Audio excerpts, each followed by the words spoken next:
Welcome back. This is Riders of the Dawn. This is Stu. This is Jay. And today we are going to talk about how to publish and self-publishing and all the stuff you should avoid and all the cool things you could do. There you go. All the cool guys you can meet. So, if you've got a finished manuscript, maybe you don't even have a finished manuscript, but you're thinking ahead. You want to market a little bit. What would be the first thing you would need to get towards publishing your manuscript? Okay, so let's actually start with your manuscript. So, I have a video up. It's a long video, but it has all the information you need prior to, basically to format your document correctly to make an ebook. When you're writing your book, you need to understand how to format so that you have less headaches later on. And even before you begin that process, you need to think about who your market for your book is. Because that, I would say, write your first draft from like your heart and edit with the market in mind. Because a reader may not like certain things that you've done that you think are cool. And you need to be aware of that if you want to actually deliver a product that people like. Because what happens is if you can deliver a product and someone likes it, they'll review it.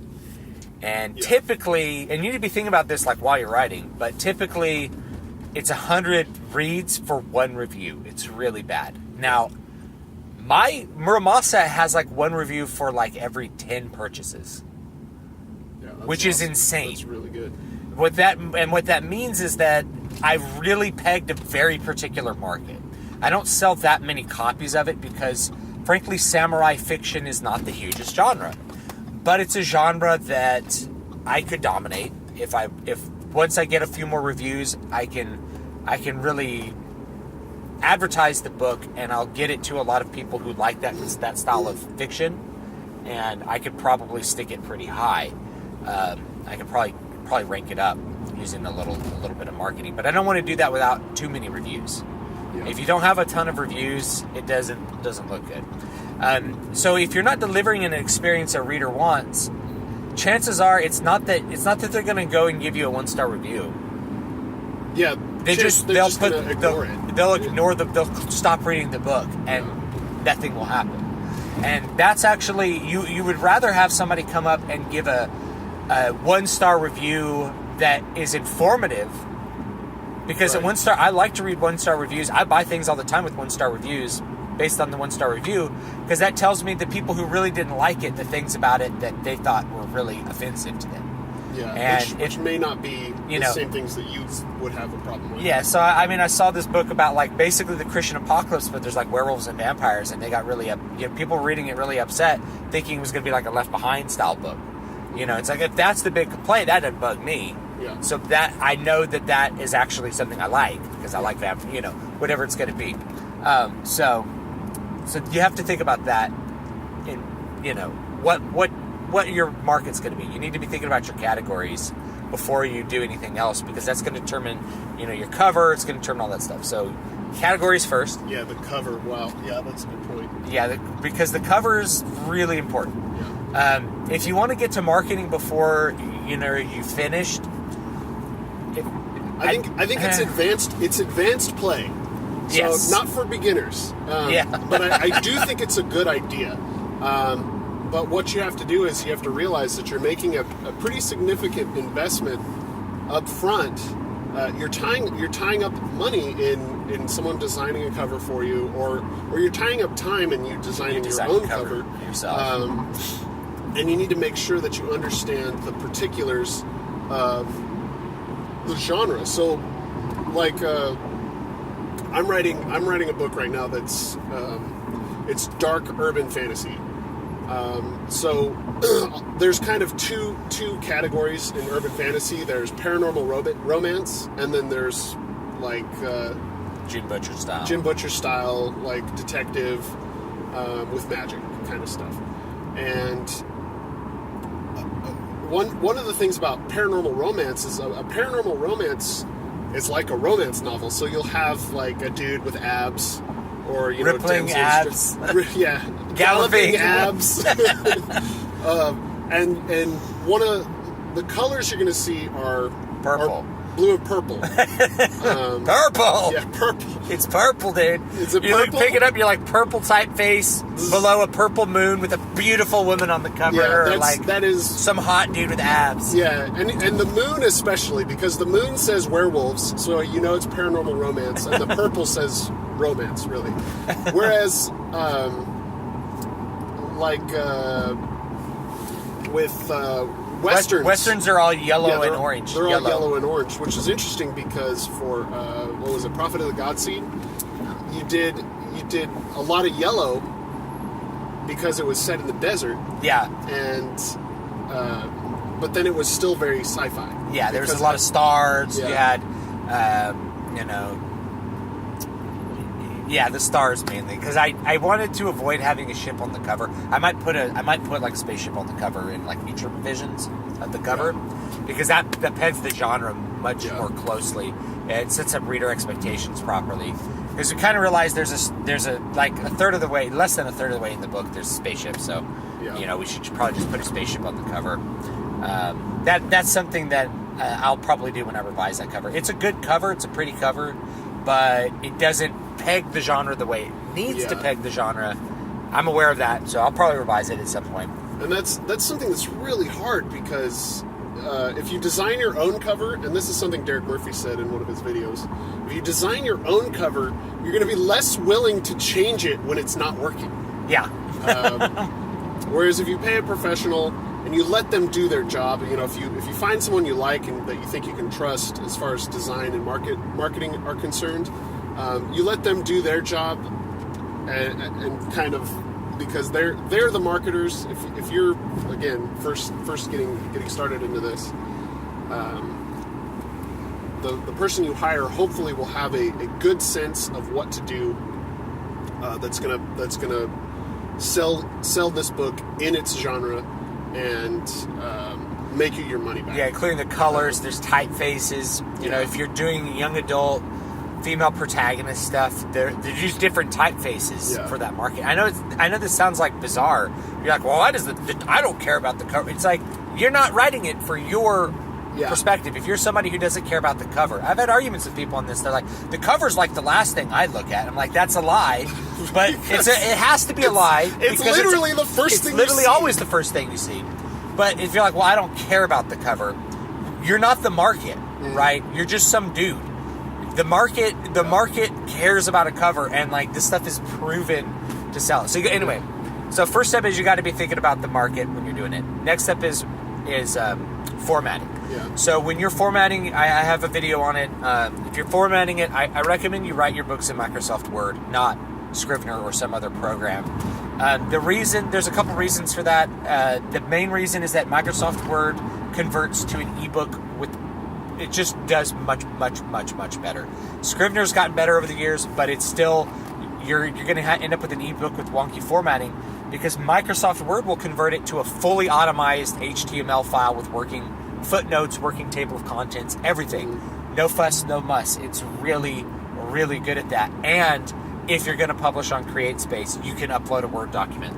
Yeah. You can just upload a Word document to KDP. Not CreateSpace, but KDP. Yeah. So Kindle Direct Publishing, you can just upload a Word document, and they turn it into an ebook file, and it'll go perfectly. You don't want to use tabs. You want to actually use a paragraph style that indents it. Yeah, indents for you. Yeah. You want a quarter-inch indentation, not more than that, because on an ebook you're going to end up with the words halfway across the phone. That's a problem that I've had, because the things that I've done, I didn't realize that until it was too late and I had to go back and do a bunch of work. So I was tab indenting for a long time, and in fact I still find it in some of my documents. Then start with that in mind, and then there's less work to do later. The next thing. Well, I wanted to go back to keywords, because keywords are really important. When you go to publish on KDP, you get space for 7 keywords. Now, the keywords are a lot like your SEO, your search engine optimization, and it's how people will find your book through Amazon. So those keywords are also associated with your categories that you choose. So if you can, this seems like this might seem a little bit counterintuitive, where maybe you don't want to use a keyword that's also your category. Well, actually, that bumps up your search engine optimization. If you're using so say you write a high fantasy novel, well, one of your keywords should be high fantasy. Yeah. And this is something I'm thinking about for the current book I'm working on, which is, it's urban fantasy, but when you search urban fantasy on Amazon, the first 5 pages are nothing but paranormal romance. So how am I going to narrow down my search functionality so that when people search for something like my book, they're not going to get muddied down with all this paranormal romance? Now, I know it feels like we're not talking about publishing, we're talking about marketing, and they're really going hand in hand at this point. So that's why as I've been working on it, I'm thinking, this is really dark. Most of the urban fantasy I've read, it's not as gory as mine is. So it's a lot more like someone like Joe Abercrombie, which is dark fantasy, or grimdark. Grimdark, what you would call it. So you may want to use the keyword exactly that's going to get that market. Yeah, and this is going to also affect your cover, because if you want to nail the urban fantasy cover, so you got to have some buildings. You got to have some buildings, and you've got to have a character. Yeah, you want to have a character, a face. But then you need not gore, but threat of violence is what I'm thinking. It needs that threat of violence. Use like red letters. Yeah. There's a couple styles you can use to do that. I picked up an ebook yesterday. Not yesterday. It was yesterday. I haven't started reading it yet, but it immediately caught my attention as dark fantasy because of the title. The title was "Today is Too Late," and that just the title has the threat of violence. Yeah. That's another thing you need to think about is your title. Don't be afraid to change your title. Yeah. To more closely match your market. Yeah. So, I have a new book that's going to be coming out. It's called The Water of Awakening. Now, when you hear Water of Awakening, chances are you're not going to think anything but fantasy, hopefully. Yeah.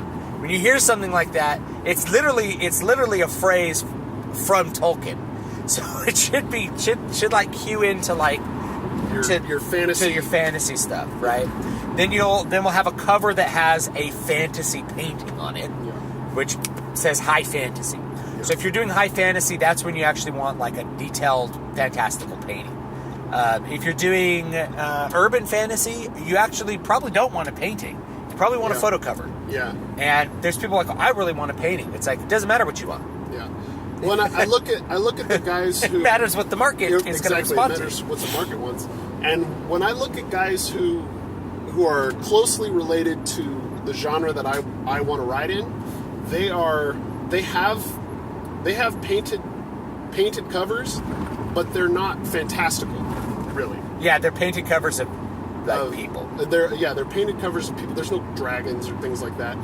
So if you look at every Dresden Files cover, Harry Dresden's on the cover, and he looks like Harry Dresden, but he's illustrated. He's not. Yeah, it's him at a different angle, different staff. You can like see his the gun. staff, and he's got his hat and his leather duster. But it's I think that's really effective. Then you look. So I'm again going back to these keywords because if you look at a lot of dark fantasy, is red. Has a very red cover because, again, threat of violence. That red makes you think of blood, but usually they've got like daggers or swords or something that is provoking violence. cover. somebody holding weapons. Yeah. Look at the cover of Black Company. Has got a bunch of dudes holding weapons, or there's one that's just like a skull. Yeah. You know, and like so there's all that imagery. Yeah. Think about and you can think about movie covers do a lot of the same things. They work. I mean, you're not going to design a book cover like a movie cover, but a movie cover will communicate the genre. It'll communicate who's in it. Hopefully, it'll communicate expectations. It'll communicate levels of violence. Yeah. It'll communicate all those sorts of things. There's Pirates of the Caribbean has a skull with like a bandana and swords, and you're just like, pirates. Yeah. You didn't have to see the title. Right away. You just know what it is. Or they had ones that just didn't have the title, that just had the skull for Pirates of the Caribbean. People are like, they're making a Pirates of the Caribbean movie. Yeah. Like you hit the mark, and they know what they're doing. So, but it's about hitting the market. It's about. I shouldn't say that. So let me clarify something. We're talking about how to sell something, right? Yeah, we initially set out to talk about publishing, but that's the point. Yeah. Right. Because if you're publishing it and no one buys it, it's like a one-hand clapping kind of thing. Yeah. It's not about. You're not trying to sell somebody snake oil here. You're trying to fulfill. You're trying to sell somebody a good. You're trying to write a good product, and you're trying to sell somebody a product that they want. Yeah. You're trying to give them something they want. You're serving a customer. Yeah, and this is It's something... not. This is not about you. Like, oh, I'm going to make some money. It's no. I want to deliver this to the people who actually would like it. That's what this is about. Yeah, and we talked about this a little bit when we did our economics podcast. Is that you're a business owner in yourself. You are your own business, and you're going to make money not through greed, but by serving your customers. Yeah, by serving people's expectations. You can't serve a customer if they don't know that you exist, or they don't know that you are selling a product that they want. Yeah. And it's not greedy to do things like that. It's serving everybody's best interest. You're the one taking the risk by putting up the capital, by investing in a good cover, and investing all your... who gets the reward. Yeah, and you're investing all the time to write that book and make sure it's a great book. It's really important to think about it that way. Because if you're like me, you hate salesmen because you feel like they're always trying to sell you something you don't need. But the goal of your goal in publishing should be to let Amazon do the selling for you. And to do that, you have to set up a sales funnel that does all this work for you, where you're not this pushy salesman tweeting, every 10 minutes on Twitter. Oh yeah, that doesn't do anything, by the way, guys. Yeah. Like, if you're tweeting people to buy your book, like all you're doing is making people unfollow you. Yeah, that's all you're gonna do. You want your Twitter account to my Twitter account is like a feed of whatever content I'm putting out. So when I put out content, it goes to Twitter, and then I interact with people on Twitter. Yeah, that's what Twitter is to me. It's not like let me and the thing is, anytime I've tried, spamming my book, it doesn't do anything. It doesn't. Yeah. It generates zero sales. You can get other people's accounts to go out and spam the book. You'll get one person, two people to click through and look at what your book is and probably not buy it. Yeah, I mean, it's nice if someone does a review and they post the review on Twitter to retweet that. I mean, obviously that's nice. It's kind of an ego boost too. But if an author is trying to sell their book, people are like, this person doesn't seem invested in me buying it whatsoever. I trust their opinion of their own work. Right? Yeah. But it just doesn't work. If you're heavily invested in the outcome of someone buying the book, then... And the other thing is, like, if you're an author on Twitter, like, most of the people I follow on Twitter are just, like, other authors. Yeah. And it's, like, that I've made some connection with. And if they're out spamming their crap, I end up unfollowing them. Because it just clogs up the feed. It's just dumb. It's like, oh, do I turn them off? Do I shadow unfollow them or just unfollow them? I'm like, just unfollow them. There's no point, right? I'm like, they're not selling a book I want to buy. As a consumer, I don't have any reason to follow them. I follow authors whose books I actually want to read. Yeah. So that's kind of doing that style of marketing. Mistaking spamming for marketing is a huge huge mistake, and it's just going to waste your time, your energy, your money, and you're going to feel very discouraged to continue. because nothing good is going to come out of it. Yeah, when you're not getting anything for your time, you're going to feel like, well, there's no way to crack into this market. Cracking into the market takes a long time, guys. But when you are beginning this process, you need to have some of these things in mind so that you can be constructing your platform and writing your book towards these goals, and using all the things at your disposal to find the right readers. So title is one. We haven't even gotten to it's like, oh, here's all, we were going to do it like a step by step. Here's all the crap you got to go through to publish. But this is the first step, is you got to think about the market, and you have to do that. And I guess step 2 is format your crap correctly while you're writing it before you even begin writing it, because that'll save you time. Save you time in the end. Step 3 would probably be finish your manuscript and figure out how to edit it.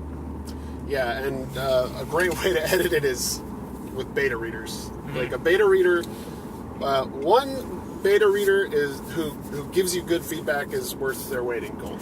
I'm just going to tell you guys, if you haven't already established a platform, you're not going to find beta readers for a book that doesn't exist, for a person that nobody knows. Yeah, you're not going to find strangers to do it. You need to find your friends who are good at that, and find your friends. Find your contact your high school English teacher.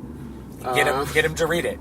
Because I'm telling you, if you wrote a book and you tell your high school English teacher you wrote a book and you want them to read it and go over it for you, they will die to do it for you. Yeah, they'll be super happy. For one reason, because it makes them feel like they're a success, and for another reason, because it's